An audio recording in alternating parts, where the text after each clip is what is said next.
Why was she the only one awake when the rest of the cabin seemed lost in its comfortable haze of routine? The Boeing 757 pressed through the thin afternoon air, its engines humming with the practiced confidence of a machine built to defy gravity. At 35,000 feet, the world below stretched into an endless mosaic of farmland. Squares of wheat, circles of irrigation, a living map she had flown over 100 times before. Though rarely as a passenger, seat 13F, that was hers. A window seat near the wing, half hidden behind the murmur of travelers who still believed. Air travel was safe, predictable, uneventful. For most of them, it was. For Sarah Martinez, it was something else. She leaned her temple against the glass, watching America drift below to anyone else. She was simply another woman in jeans and a sweater. Her posture too precise for comfort, her silence bordering on aloof. To herself, she was someone in disguise, someone learning, awkwardly, to be anonymous. The jeans felt strange, civilian fabric instead of flight suit Nomex, the navy sweater. Too soft against her skin, a gift from her sister that had hung untouched in a closet through countless deployments. She hadn't worn anything like it in 18 months. Her body still expected the scratch of Kevlar, the weight of gear strapped across her chest, the pressure of a helmet sealing her off from the world. But today, Sarah was no colonel, no call sign, no phoenix, just Sarah. Seat 13F. She could almost hear General Hayes's voice echoing from weeks earlier, leaning back in her chair with a knowing smile. Martinez, if I see you in this building before May 1st, I'll have MPs drag you out by your boots. Your squadron is safe. You've done enough. Go. Rest. Rest. The word had sounded foreign then. It still did now. She inhaled slowly, trying to force her shoulders to relax. Around her, the cabin carried on in its little pockets of life. A businessman, hunched over his laptop beside her, muttering into a headset about numbers and projections. His mind far away from the reality of aluminum and jet fuel pressing through unforgiving sky. Across the aisle, a mother tried in vain to quiet her 2 toddlers. Behind them, a chorus of college laughter spilled from earbuds shared between seats. The sound of youth unburdened by the possibility that the world could break without warning. No. One looked at her twice, and she liked it that way, until the flight attendant stopped at her row. Coffee? The woman's voice was warm, steady, professional. She looked to be around Sarah's age, with streaks of gray carefully tucked into a neat bun. Her name tag read Walsh. Sarah gave a nod. Please. The coffee poured in a steady hand, smooth. Even against the subtle tremors of altitude, the attendant lingered a moment longer than necessary, her eyes narrowing in quiet recognition. Not judgment, not suspicion, something subtler. Military? She asked softly. Sarah's fingers tightened on the paper cup before she could stop them. A tell she would have punished herself for an uniform. She had wanted to be invisible. Just another anonymous traveler on United 847. But invisibility wasn't in her nature, and it wasn't in her posture. She exhaled, Air Force. The words were simple, understated. The attendant gave a slow nod, her voice lowering so it wouldn't carry. My husband was Navy 22 years. 3 deployments to the Gulf. I can always tell. It's in the way you carry yourselves. That was the moment Sarah felt the thread tug, a thread that connected her life in the sky with lives she tried to forget she'd touched. For the briefest moment, she allowed herself the comfort of being seen, not as Phoenix, not as the hero posters in the Pentagon's E-ring, just as someone who had carried the weight and come home carrying it still. Thank you, the attendant whispered. She moved on, leaving Sarah with coffee, silence, and the unwelcome reminder that she could never fully shed what she was. Sarah looked out the window again. Below, America sprawled in its quiet beauty, small towns stitched together by highways, rivers winding toward seas, a country that lived, largely unaware of how fragile its safety really was. She realized Not for the first time that this ordinariness was what she had been fighting for, the privilege of boredom, the miracle of a delayed connection being the biggest worry of the day. Her lips tugged into the faintest smile. She thought of her mother waiting in Arlington, of her sister's laugh, of the luxury of being just Sarah for the first time in months. Her mind felt like it might unclench. She closed her eyes, and that was when the vibration began. It was subtle at first, barely perceptible, a low, irregular thrum that echoed through the frame of the plane. More in bone than in ear, her eyes snapped open, pilot instincts, the kind that never left. She checked her watch. 2 hours and 30 minutes into a flight scheduled for 5. The businessman beside her didn't notice. The mother across the aisle kept wrestling tray tables and juice boxes. But Sarah knew this wasn't turbulence.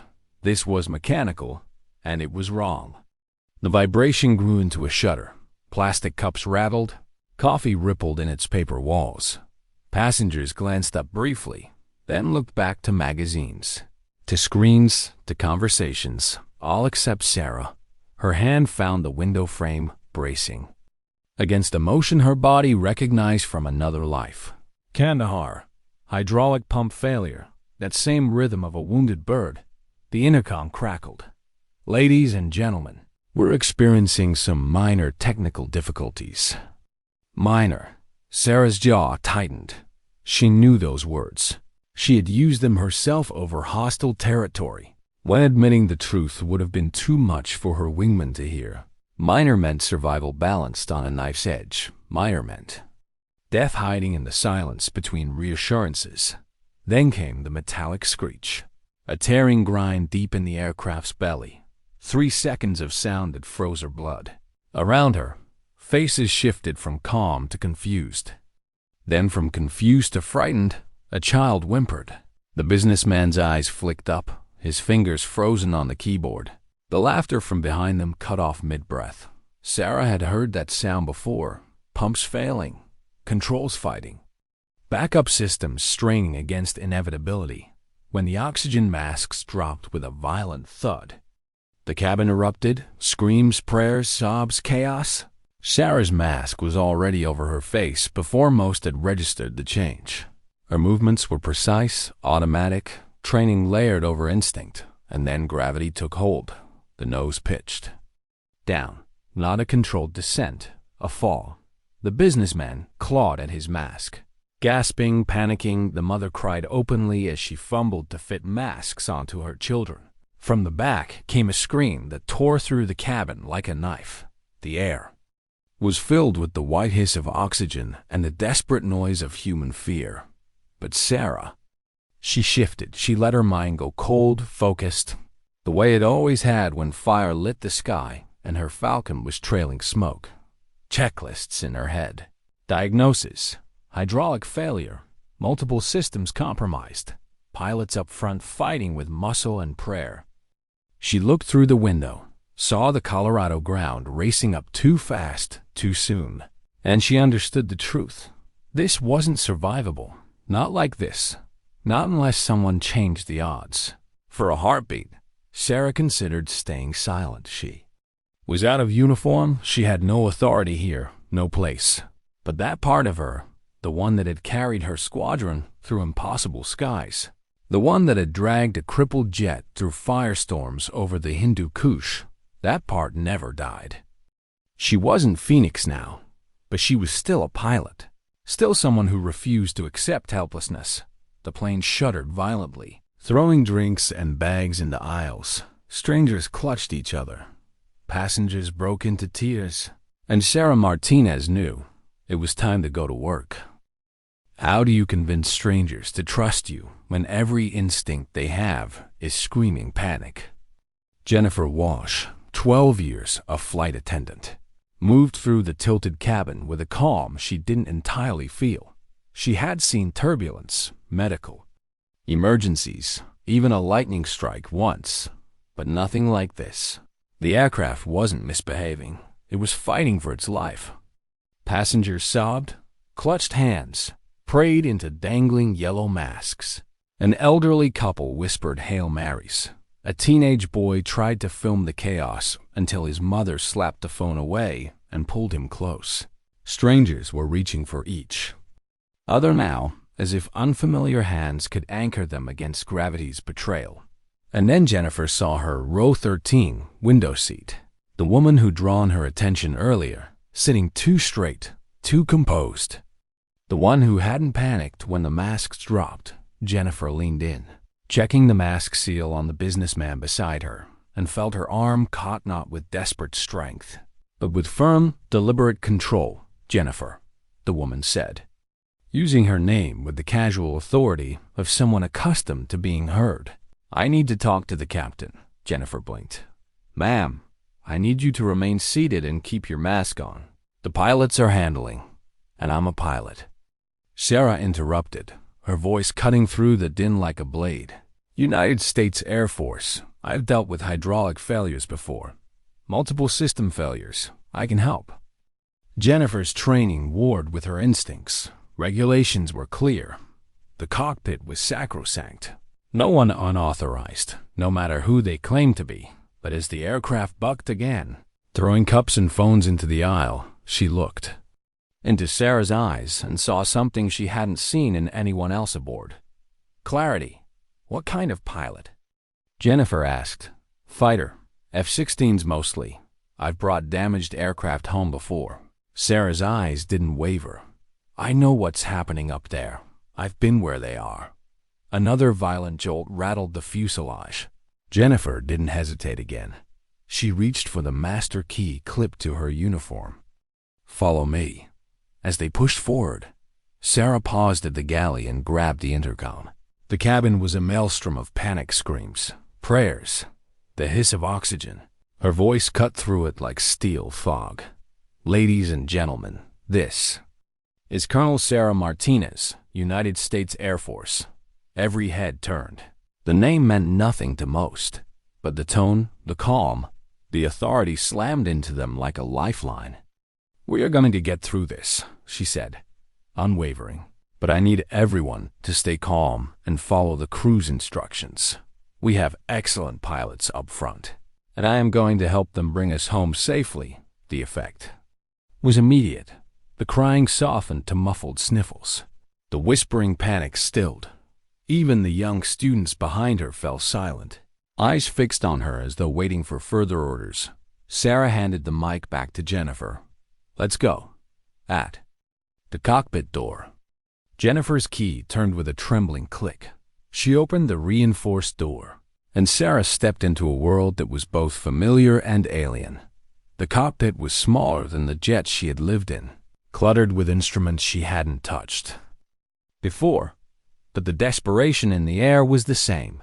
Captain Mike Thompson's forehead glistened with sweat as he fought the yoke. First Officer Lisa Chun's lips moved silently through checklists, her knuckles wide on the throttles. Sarah didn't ask permission. Colonel Sarah Martinez. United States Air Force, I can help. Mike's head snapped toward her, his eyes flashing irritation. The last thing he needed was a panicked passenger pretending expertise. Ma'am, I appreciate. You've lost primary hydraulics. Sarah said flatly. Backups are failing. You're fighting with differential thrust just to keep her level. You've got maybe 15% authority in your controls. You're losing elevator authority fast. At this rate, you'll have 10 minutes before she's unrecoverable. Both pilots froze. In 12 seconds, she had described their nightmare. With surgical precision. How do you, Mike began. Because I've flown through it. Over the Hindu Kush F-16. No redundancies. I brought her home. Your Boeing has more to work with than my Falcon did. Sarah slid into the jump seat. Behind them, strapping in without asking, so let's get to work. Lisa's voice cracked despite her composure. Nearest airport is Denver International. 18 minutes. Too far, Sarah said. We need closer. Buckley, Air Force Academy. Anywhere with a long runway and crash gear. Mike glanced back at her again. He had no reason to trust this stranger. She was in jeans, for God's sake, but there was something in her eyes calm, sharp, utterly unshaken, that reached across the years of his own training and told him she wasn't bluffing. "Fine," he muttered. "What do you suggest?" Sarah reached for the spare headset, fitting it over her ears with practiced ease. "First, we get you vectors. Then we call in help." She keyed the radio. "Denver Center, United 847. This is Colonel Sarah Martinez, United States Air Force. Call sign Phoenix. Assisting flight crew with emergency procedures. Request immediate vector to nearest suitable runway. Full emergency services." Silence followed. Then, "United 847, Denver Center. Confirm?" "Did you say call sign Phoenix?" "Confirmed," Sarah replied. "Phoenix is on station." The frequency erupted with a dozen muted voices on the other end. Controllers and supervisors scrambling. In seconds, her name was moving through channels, opening doors she hadn't walked through in months. In the control center, someone whispered, "Phoenix? The Phoenix?" Within 90 seconds, Peterson Space Force Base had her service record on their screens. At Buckley, 2 F-22 pilots sprinted for their gear. Major Kevin "Hawk" Rodriguez read the alert twice before it sank in. Phoenix aboard a civilian airliner. Assisting emergency. He didn't even try to hide the awe in his voice as he shouted to his wingman. "Captain Amy Viperchan. Guardian Angel mission. Phoenix is on board. Let's move." 4 minutes later, their Raptors tore into the sky. Afterburners painting Colorado with thunder. Back in the cockpit of United 847, Sarah's world narrowed to numbers. Gauges and possibilities? She spoke in clipped sentences, her voice a lifeline threading through chaos. "Mike, she's heavy. Nose wants to drop. Keep fighting, Lisa. Airspeed callouts every 10 knots. Denver, clear me 16R. Full crash response." And outside the sealed windows, a legend was spreading. At Langley, her former commander demanded a direct line at the academy. Cadets abandoned class to huddle around radios, listening to the emergency frequencies. At Nellis, a grizzled master sergeant, who had once watched her drag a burning Falcon home, tuned in with trembling hands. Across bases, across continents, a single call sign was rising again, "Phoenix." And aboard a shuddering Boeing 757, with 127 souls clinging to hope, Sarah Martinez tightened her harness, adjusted her headset, and prepared to do what she had always done, turn the impossible into survivable. What do you say to 2 fighter pilots when you know they're staring at you like you're a ghost come alive? The snow-capped Rockies cut the horizon as United 847 wallowed in the thin air, its massive body shuddering with every stubborn correction. From her jump seat, Sarah could feel it, the slight nose-down bias of an aircraft losing elevator authority, the unpredictable roll of wings begging for control. Every tremor told her what she already knew.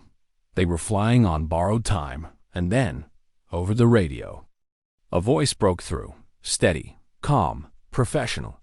"United 847. Hawk flight has you in sight." Major Kevin "Hawk" Rodriguez eased his F-22 into formation, sliding up on the Boeing's right wing with the effortless grace of a raptor meeting its wounded kin. His canopy reflected the sinking sun, his fighter a blade of silver against the fading sky. "Phoenix," he said, his voice carrying across. The airwaves was something more than protocol. "It's Hawk. How can we assist?" Sarah's chest tightened. She had flown with dozens of pilots, trusted her life to many. But hearing another voice, one that understood the gravity of her call sign, was something she hadn't realized she needed until this moment. "Hawk Flight Phoenix," she answered, dry humor threading through her calm. "Good to have friendly eyes. We're aiming for Denver International. But this approach isn't going to be textbook. We're fast, heavy, and unstable. I'll need coordination with tower. Clear 16R. All emergency equipment. Every foot of runway." Kevin glanced across his HUD at the battered 757. He could see it. The way the wings rocked like a tired bird. The nose dipped like it wanted to give in. Copy that, Phoenix. Already coordinating. Beside him, Captain Amy Viper Chun adjusted her formation position. Her voice tight in his ear. Hawk. That's her. Kevin didn't answer. He didn't need to. Every fighter pilot in the Air Force knew Phoenix. Her missions weren't just stories. They were required study. She was the kind of pilot cadets whispered about, the one whose survival. Techniques had rewritten manuals, and now, impossibly, she was in the right seat of a crippled Boeing with 127 civilians depending on her. Inside the airliner's cockpit, Sarah barely allowed herself to feel it. The escorts, the respect, the whispers already forming across frequencies, she pushed it aside. There was no room for ego here. Only physics. Mike, steady pressure. Don't fight her all at once. She'll punish you for it. Lisa, keep calling speeds. We're going to manage energy all the way down. Her words were clipped, precise.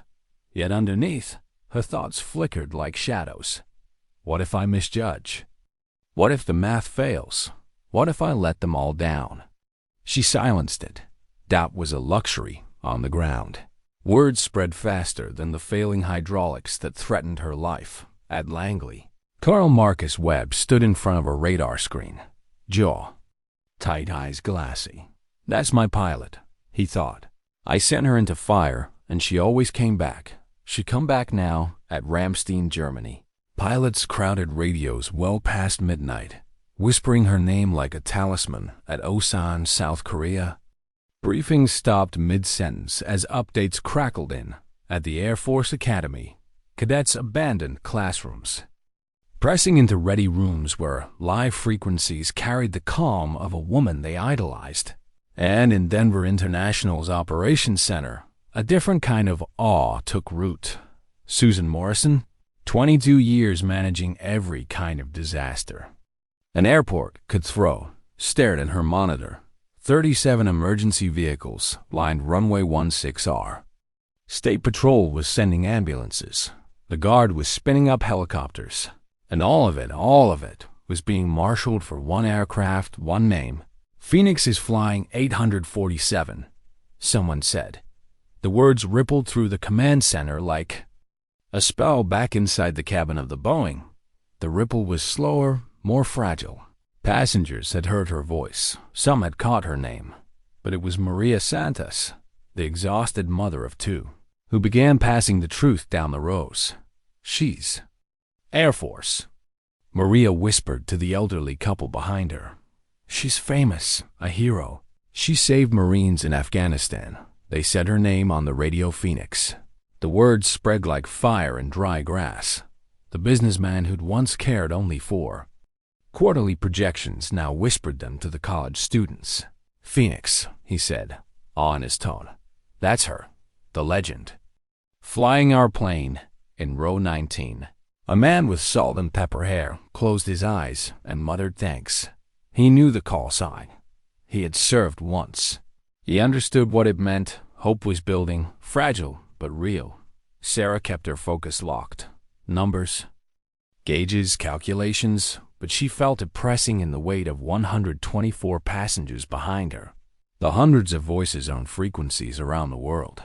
The escorts pacing her wings. What if I can't live up to it?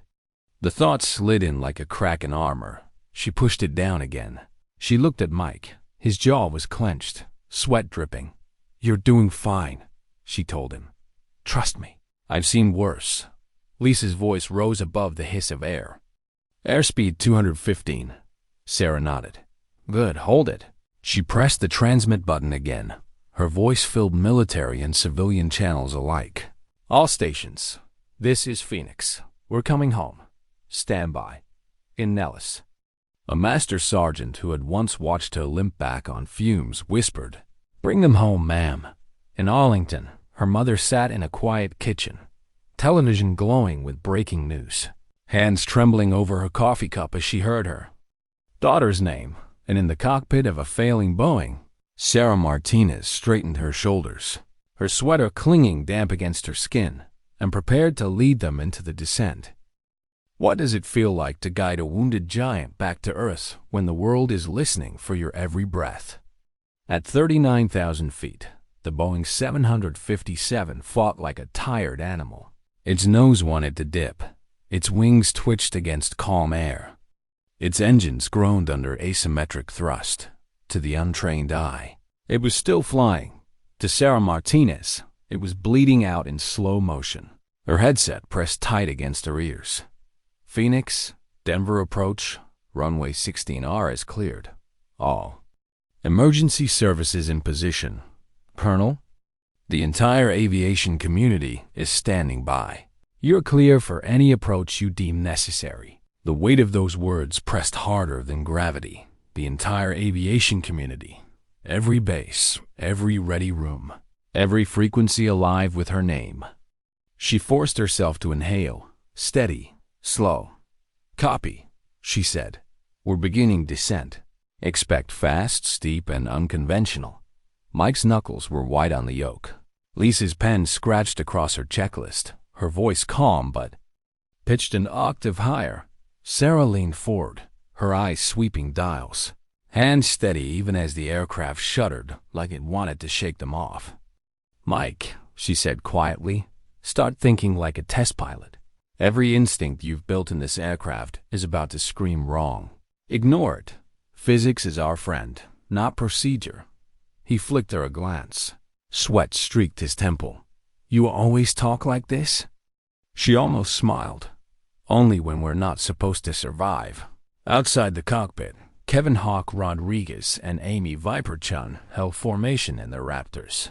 Through their canopies, the airliner looked impossibly massive, lumbering. Vulnerable, every time it rocked, their own stomachs twisted in sympathy. Look at her fight, Amy muttered, voice tight. Kevin adjusted a fraction, keeping perfect station. She's not fighting, Phoenix is. Trust me, she's already flying that thing. Inside the cabin, a different transformation was unfolding. Panic had burned itself out, leaving a quiet resolve. Parents held children close, whispering reassurances they didn't entirely believe. Strangers leaned across aisles, clasping hands. The college students, silent now, were helping an elderly man secure his belt. Even the businessman who had once barked about markets now sat still, eyes wide but calm, repeating softly, "We're going to be fine," she said so. "We're going to be fine." Maria Santos wiped tears from her cheeks, pressing her forehead to the crown of one of her twins. "The nice pilot lady is going to save us," she whispered, as if the words themselves could hold the aircraft together. Jennifer Walsh moved down the aisle with a steadiness that belied the tremor in her own chest. She saw it, the way passengers looked forward now, as if expecting orders, as if trusting that the unseen voice belonged to something greater than luck, and maybe it did. Sarah braced a hand against the panel as another jolt rattled the fuselage. The descent had begun. The altimeter wound down too quickly, the nose dipping harder than Mike dared allow. "Easy," she said, her voice slicing through his panic. "Don't fight her nose. Trim her, ride her down. We'll trade altitude for stability." Lisa called out. "Altitude 36,000. Airspeed 235 knots. "Good," Sarah murmured. "Hold." The 757 trembled again, like a stubborn beast trying to buck its riders. Sarah felt the strain in her chest, the difference between the Falcon she once commanded and this lumbering giant. In her jet, instinct and machine were one. Here, she was borrowing someone else's tools, translating her language into foreign phrases. Praying it would be enough. She keyed the radio again. "Denver, Phoenix, need 30 miles clear in every direction. We're wide, heavy, and unstable. No traffic near final. Phoenix, Denver approach, cleared. Sky is yours." The words carried not just clearance but reverence on the ground. Firefighters lined their trucks along runway 16R. Engines idling, hoses primed with foam, ambulances waited in neat rows. Paramedics in helmets and gloves, watching the sky. Colorado State Patrol had cordoned access roads. News crews defied barricades, setting lenses toward the horizon. At Buckley, off-duty personnel crowded rooftops for a glimpse. At Langley, Colonel Marcus Webb stood in silence, his hand pressed against the operations desk. At Nellis, Master Sergeant Castellanos whispered into the radio like a prayer. "Come on. Ma'am. Bring them home." Sarah tuned it all out. "Mike, don't chase her," she said. "Anticipate. Gentle inputs. She's sluggish. You're flying momentum, not response." He nodded, lips pressed tight. Lisa's voice again. Altitude. 33,000, airspeed 225. Sarah's fingers tapped against her knee. A rhythm of math and instinct. Every number mattered. Every knot, every foot. "Good," she said. "Keep her clean. Flaps are out of the question. We'll fly this bird onto the runway hot. It'll feel wrong, but it's survivable." Mike let out a breath, more laugh than exhale. "Survivable, great word. Best we've got." Sarah answered softly. The cockpit fell quiet, except for the scream of engines and the rattle of stressed metal. Yet in that silence, something grew. Trust. The kind that bound strangers in the dark. The kind that saved lives not by orders, but by belief. Sarah adjusted her headset, her voice firm.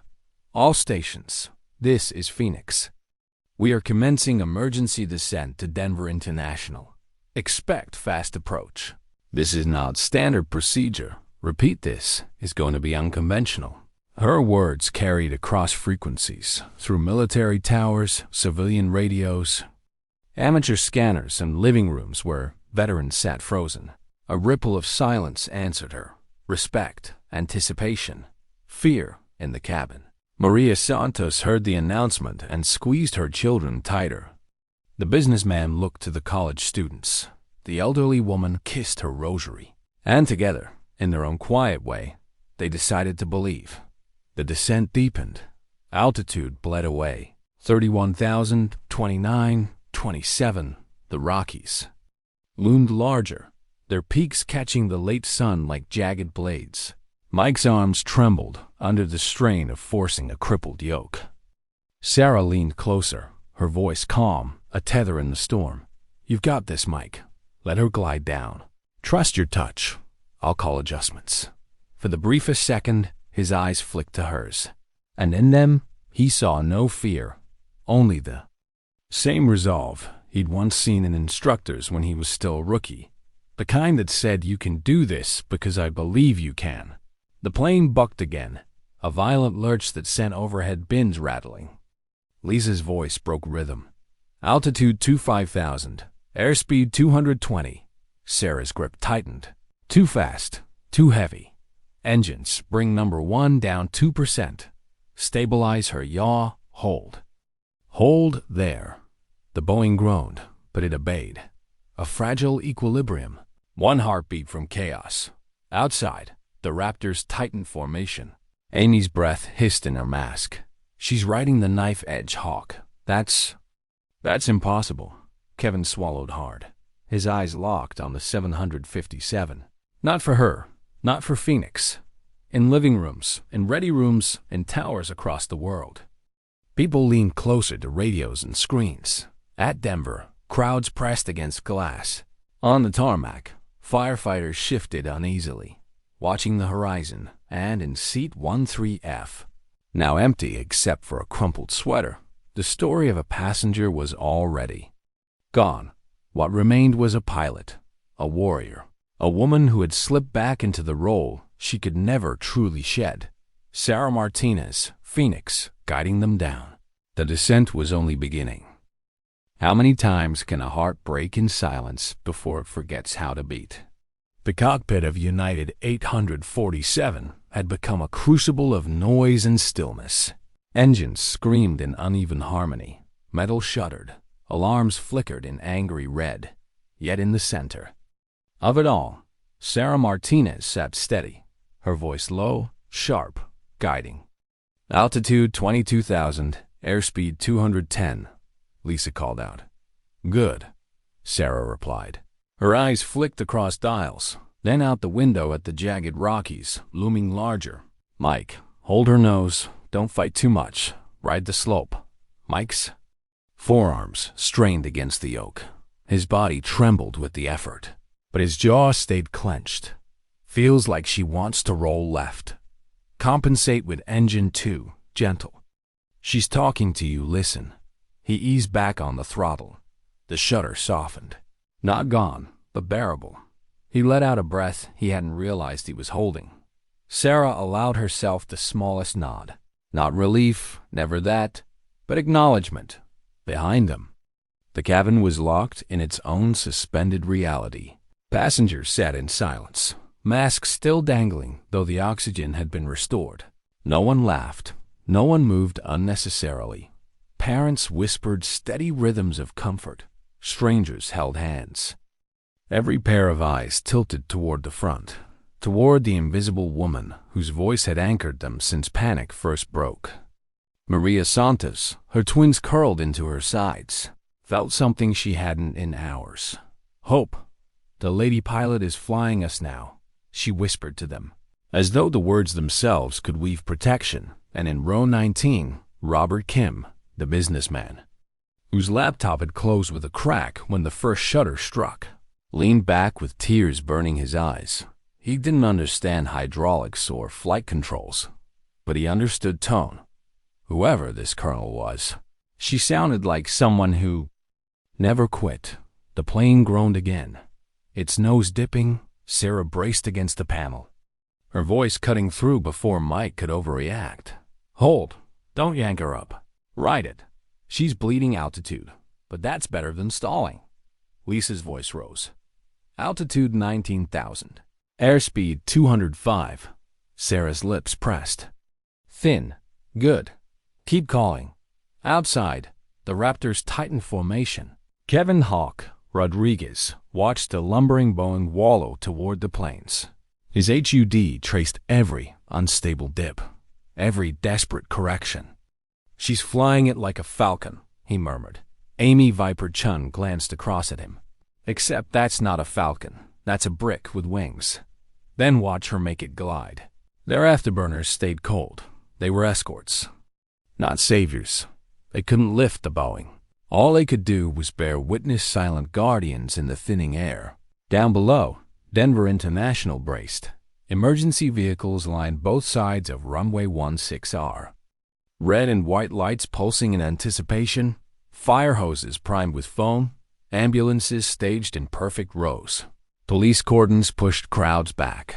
Airport Operations Director Susan Morrison's voice carried across the command channel. All units. Aircraft on approach. This is going to be non-standard. Be ready for fire, for collapse, for anything.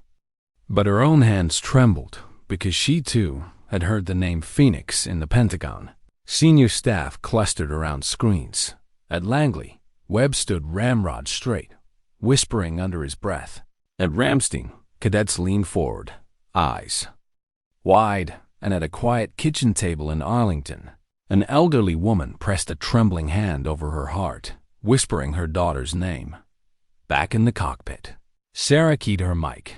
Denver, Phoenix, beginning initial approach. Runway confirmed? Phoenix, Denver approach. 16 right confirmed. All traffic cleared. You are Priority 1. Priority 1. Sarah had never heard those words outside combat zones. She forced her voice steady. Copy. We're coming in heavy and hot. Prepare. All units. Mike's breathing was ragged now. Each movement a battle against failing controls. Sarah leaned closer, her tone softer. You're doing it. Stay with me. We'll put her down together. He gave the smallest nod, unable to speak. Lisa's voice. Altitude 14,000. Airspeed 190. Sarah's eyes narrowed. Perfect. Keep her here. No lower until final. The world outside was a canvas of autumn golds and shadows. Rivers snaked through fields. Highways cut like scars. Far to the west, the Rockies burned. In orange light, and below it all, a runway waited. Passengers could see it now, the tilt of descent. the faint lines of civilization rising to meet them. Some gasped, others clasped hands tighter. The cabin became a chapel of unspoken prayers. Jennifer Walsh stood in the aisle, gripping the seat back for balance. Her eyes swept across faces young, old, terrified, resigned, but none hysterical. Sarah had done what no crew manual could teach. She had steadied not just an aircraft, but 124 souls, and as Jennifer looked forward toward the cockpit door, she whispered, "Bring us home." The descent deepened. Lisa's voice clipped. Altitude 10,000.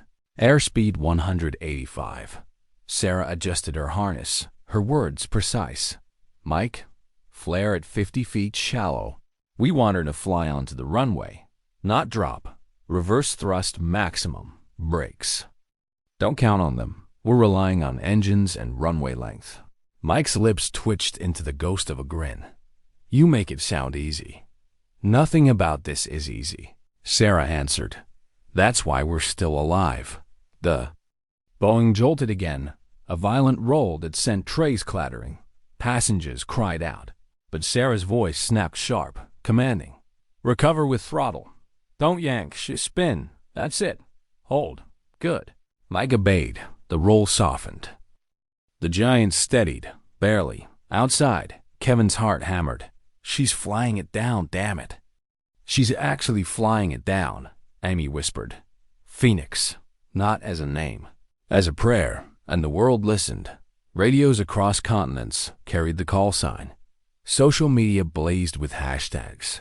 Veterans stared at screens. Families clutched hands. An entire community of warriors and civilians alike held its breath as one. And in the cockpit, Sarah ignored it all. Her world had narrowed to instruments, to numbers, to faith in physics and in the trembling hands beside her. Her voice was calm, certain, the kind of calm that made others believe, even as gravity tore them down. "Final approach," she said, and the runway rose to meet them. How long can a second last when the weight of 100 souls hangs inside it? The runway stretched ahead like a ribbon of salvation. Gray concrete bathed in the fading gold of late afternoon. Red and white lights winked along its edges. Fire. Trucks, ambulances, crash crews all lined in solemn expectation. From the jump seat, Sarah Martinez locked her eyes on the horizon line. Her heartbeat slowed into the familiar rhythm of combat calm, the kind of stillness that had carried her. Through missile lock warnings, through the hiss of hydraulic fluid spraying across her cockpit, through nights when she had been certain she wouldn't live to see dawn. But this wasn't her jet. This wasn't her mission. This was something bigger. Altitude 2,000. Lisa's voice cut steady, a metronome of numbers. Airspeed 180. "Perfect," Sarah said. Her voice was firm, commanding, but beneath it was a whisper she didn't allow to surface. "Hold together. Just a little longer." Mike's jaw clenched, his forearms rigid on the yoke. The aircraft trembled against him like a beast unwilling to be tamed. Sweat dripped down his temple. He looked ahead, eyes wide, and for a moment, Sarah saw the fear flicker. "Mike," she said softly, almost a whisper only he could hear. "Look at me." He glanced. "You've got this. You're not alone." His breath caught, and then something shifted. His grip steadied. His eyes cleared. For the first time since the emergency began, Captain Mike Thompson looked like a man who believed they might land. Lisa's voice again. "Altitude 1,500, airspeed 178. "Good," Sarah murmured. "Hold her steady, ride her down." Outside, Hawk and Viper flanked them like gray angels. Kevin's voice was tight in her headset. "Phoenix, we're with you all the way. You've got this." Sarah allowed herself the smallest nod. "Copy, Hawk. Stay clear on final. If we burn, I don't want you in the fire with—" "U.S. Not happening," Kevin muttered. But he pulled his formation a fraction wider. Inside the cabin, the silence was absolute. Children clung to parents. Strangers clutched hands. The businessman whispered something like a prayer. Maria Santos rocked her twins gently, her voice trembling, but steady enough. Almost home, babies, almost home. Jennifer Walsh stood braced against the seat back, watching every pair of eyes tilt forward, toward a woman they couldn't see, but somehow trusted more than gravity. Lisa's voice broke the silence again. Altitude 1,000, airspeed 176. Sarah exhaled. All right, Mike, start your flare shallow at 50 feet. Let her fly onto the concrete. Don't stall. Don't fight. Just let her come home. The ground rushed closer. The runway lights grew sharper, brighter, as if pulling them in. 500, Lisa called, her voice steady but breathless. Airspeed 174. The Boeing rocked, a violent lurch that sent trays clattering and passengers gasping. Mike's hands jerked on the yoke, but Sarah's voice snapped sharp, cutting through panic. Don't fight her nose. Ride it easy. Let her settle. Mike obeyed, forcing himself still, every muscle screaming restraint. 300, airspeed 172. Sarah leaned forward, eyes locked on the horizon. Her voice dropped into the tone she had used in cockpits across war zones, the voice of command, of survival. 50 feet. Flare now, easy pressure, hold. The world seemed to stop and then impact. The main landing gear slammed onto the concrete, jarring through every spine aboard. A thunderclap of rubber and steel, louder than any storm. The aircraft bucked, its nose threatening to pitch down, but Mike held steady, his hands trembling, his jaw locked. Reverse thrust. Maximum. Sarah barked. Lisa shoved the throttles back. The engines roared in defiance, their scream rattling windows across the field. Speed 160, Lisa called. The 757 thundered down the runway, its weight fighting momentum with every screaming second. Emergency vehicles kept pace along parallel taxiways, red lights streaking in the corner of vision. 130. The plane shook violently. Brakes nearly useless, hydraulics gone. Only engines and physics between them and disaster. 110. The end of the runway loomed. Grass, barriers, concrete. 90. Come on, Sarah whispered under her breath. Come on. 70. The nose began to yaw left. Sarah snapped her command. Throttle 2 up, steady her. Don't let her spin. Mike obeyed, his arms burning, his breath ragged. The yaw eased. 50. The aircraft groaned like it was breaking apart. The runway edges blurred. 40. Come on, Sarah breathed. Come on. And then silence.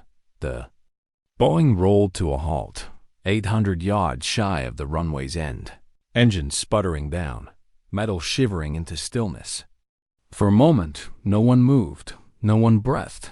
Then the cabin erupted. Applause, sobs, shouts of joy, strangers embracing, parents crying into children's hair. But Sarah didn't celebrate. Not yet. Her voice was still clipped, steady. Mike! Lisa shut her down. Get systems safe, Jennifer. Prepare evacuation.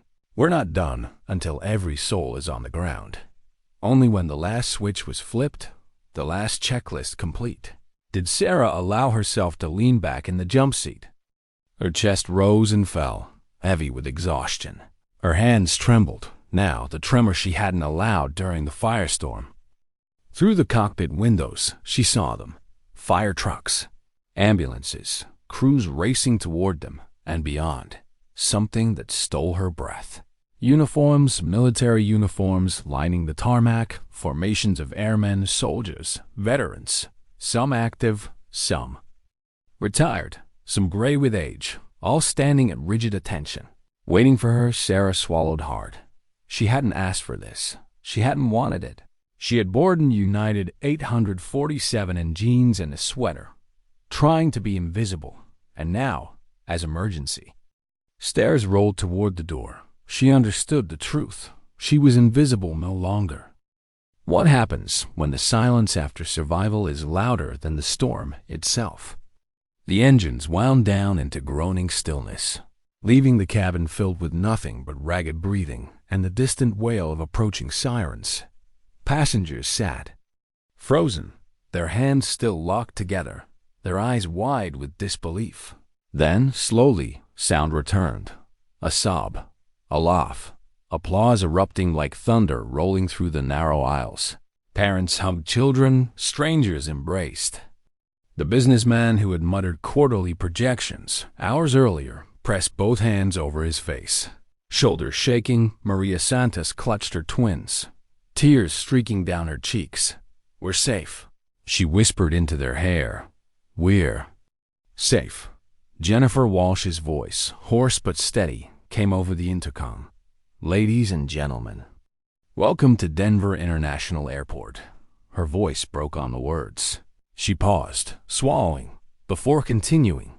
"On behalf of the crew, and with deepest gratitude, we ask you to remain seated until emergency personnel arrive." Applause roared again, but beneath it ran a current of awe, not just for survival, but for the woman whose calm voice had cut through panic, whose unseen hands had guided them onto concrete. Sarah unbuckled the harness of the jump seat, her body heavy with fatigue. Every muscle trembled with delayed exhaustion. She had given everything, poured herself into every command, every correction. Now her body remembered it was human. Mike leaned back in his seat, wiping sweat from his brow. "I've been flying commercial for 23 years, he said, voice raw. "I've never seen anything like that." Lisa turned towards Sarah, her eyes red-rimmed but steady. "Ma'am," she said, using the word not out of duty, but reverence. "That was the most extraordinary airmanship I've ever witnessed." Sarah shook her head faintly. "You both flew her. I just helped interpret." But even as she said it, she knew it wasn't the whole truth. Jennifer appeared at the cockpit door, her eyes glistening. "Colonel?" "There are people outside who want to see you." Sarah hesitated. Her pulse quickened for the first time since the crisis began. She could face fire, failure, death. But this? Attention? Recognition? That was harder. Yet she stood. Her legs felt unsteady as she followed Jennifer to the forward exit. The cabin erupted again at the sight of her cheers, applause, voices calling thank you. Some passengers reached out, brushing her arm as though touching her might confirm she was real. And then she stepped through the door. The late afternoon sun hit her face, warm and blinding. The smell of jet fuel mixed with the acrid tang of fire-suppressant foam. Emergency vehicles clustered around, their lights painting the tarmac in red and white strobes. Cruising helmets and gear moved with professional urgency. But what froze her wasn't the chaos of emergency response. It was the line, dozens no, hundreds of uniforms, airmen in flight suits, soldiers in dress blues, veterans with caps and patches faded from decades of wear, men and women, young and old, standing at rigid attention along the tarmac. And as she descended the portable stairs, they raised their hands in salute. Sarah stopped halfway down, breath catching.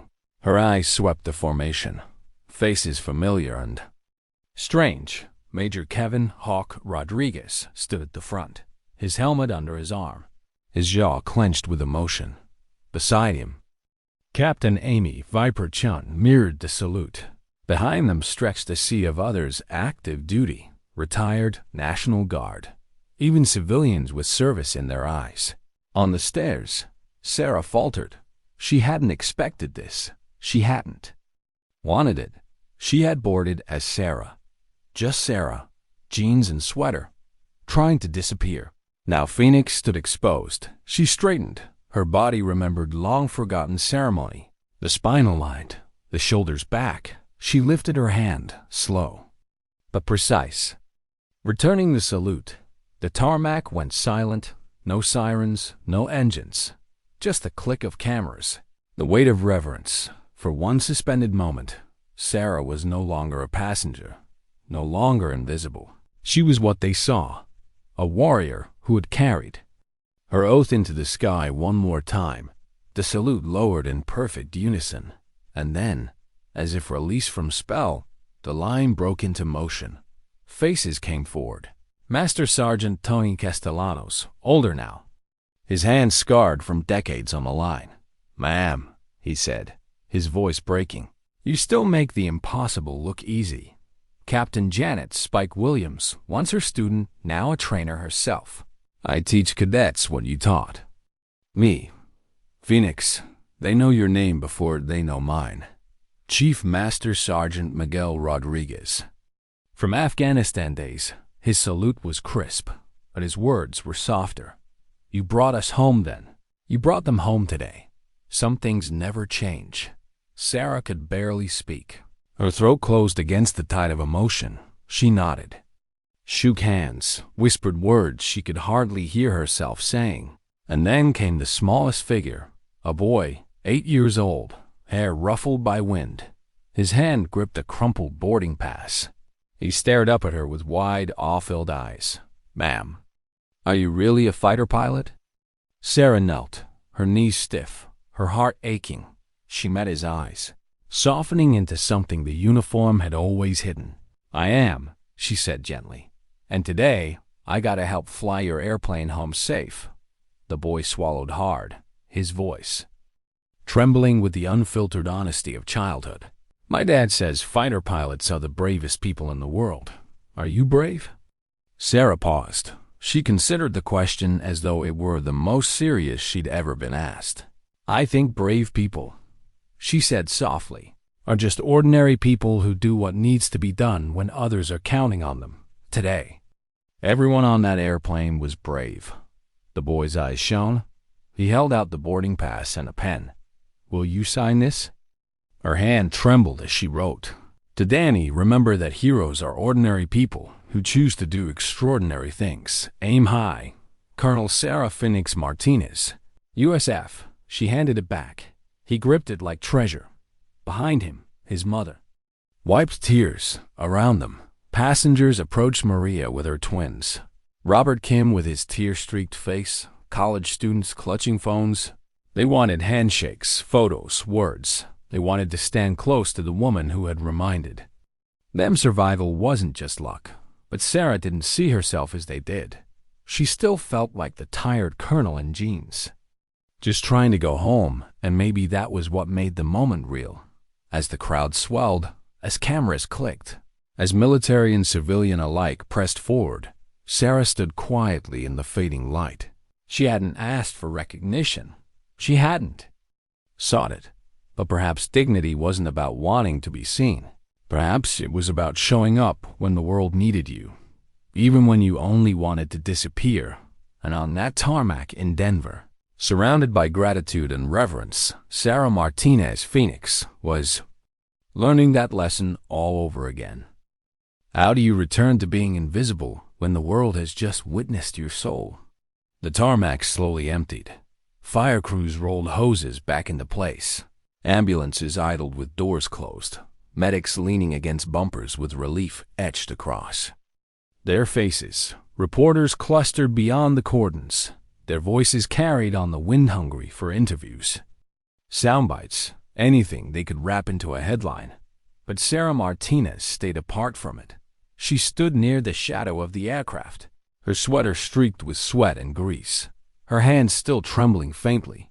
She had shaken too many hands. Heard too many thank yous. She had seen eyes full of reverence she did not feel worthy of. Jennifer Walsh approached, her own face pale but steady. "Colonel," she said softly, "they'll be talking about this for years, what you did." Sarah shook her head. "What we did. You, Mike, Lisa. Every passenger who stayed calm enough to listen. I was just a passenger in 13F. Jennifer tilted her head. "No, you weren't." For a moment, silence hung between them, heavy with truth. Then Jennifer excused herself, moving to help passengers gather belongings. Corral children, steady shaking hands. Sarah turned away, her eyes lifting to the sky. The Raptors still circled above, holding station until every soul was clear. Guardians in the fading light. She keyed her borrowed headset one final time. "Hawk Flight Phoenix, you're released." "Thank you for the escort," Kevin's voice answered, steady but tinged with awe. "Phoenix. Anytime, you saved them, and us too, in more ways than you know." Amy's voice followed, softer. "Ma'am." "Welcome home." Sarah swallowed hard, her throat tightening. "Safe skies, both of you." The Raptors banked away, their silhouettes catching the last fire of the sun, their thunder fading into distance. She stood there, alone now, watching until they vanished. Later, as the chaos wound down, she slipped into the terminal through a service corridor. No cameras, no interviews. Just the quiet echo of her own footsteps on polished floors. She carried no bags. Those had been lost somewhere in the chaos. All she carried was the weight of the day. In a small restroom, she caught her reflection in the mirror. Hair tangled. Face streaked with sweat. Sweater wrinkled. Not a hero. Just a woman who had once sworn an oath, and for a few impossible hours, remembered what it meant. Her hand gripped the sink, knuckles white. She bent her head, breath shuddering out. Only. Now, away from eyes and applause, did the tears come. Not loud, not even many. Just the kind that escaped when the armor finally cracked. You weren't supposed to be Phoenix anymore. She told herself you were supposed to be Sarah, invisible, ordinary. But ordinary had never been her path. She wiped her face, straightened, and walked out. At baggage claim, a handful of passengers spotted her. Maria Santos approached timidly, her twins clinging to her legs. "Colonel?" "I don't know how to thank you." Sarah crouched, meeting the children's eyes. "You don't need to. Just remember this day, not because of me, because you saw strangers come together, because you saw people help each other, even when they were scared. That's what matters." Maria nodded, tears brimming. She wanted to say more, but Sarah was already moving toward the exit. Outside, the evening air was cool, tinged with jet fuel and autumn. The terminal lights glowed. Families reunited, hugs tight and desperate. Reporters swarmed other passengers, their microphones eager, their questions sharp. But no one stopped Sarah. No cameras turned her way. She had learned long ago how to fade when she wanted to. At the curb, a taxi idled. She slid inside, the door closing with a soft thud that sealed her away from the noise, the lights, the eyes. The driver glanced back. "Rough day at the airport?" Sarah let out a quiet breath that was almost a laugh. You could say that. The taxi pulled away. Through the window, the runways receded. She could still see the emergency vehicles clustered around the Boeing, tiny ants around a wounded giant. She could still hear the applause, the salute, the child's question, and she wondered, not for the first time, what it meant to carry a call sign you could never put down. In the distance, the city lights flickered on. Life went on unaware of how close it had come to losing 127 souls. Unaware of the passenger in 13F, Sarah leaned back in the seat, eyes closing. She wasn't thinking of glory or headlines or history. She was thinking of Mike's trembling hands, of Lisa's steady voice, of Jennifer's courage, of Maria's twins, of the quiet bravery that had filled a metal tube thousands of feet above the ground. And she thought of dignity, not the kind written in speeches, but the kind lived in silence, the kind that didn't demand recognition, but acted because others needed it. Her mother's voice came back to her, soft, from decades ago. "Mia, true strength doesn't shout. It endures. It protects. It rises when others cannot." The taxi turned onto the highway. City lights stretched ahead like a constellation. Sarah whispered it aloud, to no one but herself. Sometimes, dignity doesn't speak, it simply acts. And with that, Phoenix, just Sarah again, disappeared back into the quiet night.